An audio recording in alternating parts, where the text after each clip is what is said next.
Phone జోలికి వెళ్ళారనుకో, అది నేను విడిచిపెట్టదు. ఈ రోజుల్లో చాలా వరకు 99 సిన్ ఎక్కడుందో తెలుసా, పాపం ఎక్కడుందో తెలుసా?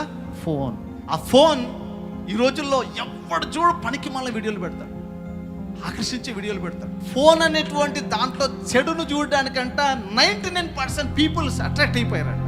హోషేయ గ్రంథము 4వ అధ్యాయము 7వ వచనం, తమకు కలిమి కలిగిన కొలది వారు నా ఎడల అధిక పాపము చేసిరి.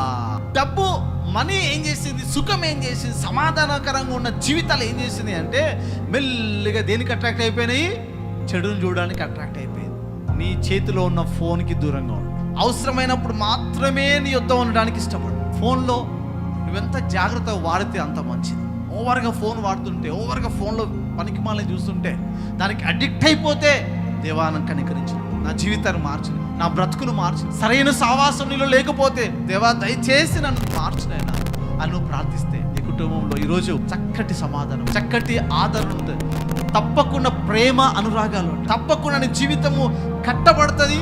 నువ్వు చేయాల్సిన సమస్తము చేస్తావు, నువ్వు వెళ్ళాల్సిన సమస్తం చుట్టుకెళ్తావు. నువ్వు ఏవైతే అనుభవించాలో ఆ ఆశీర్వాదాలన్నీ దైవికంగా అనుభవించడానికి ఆస్కారం.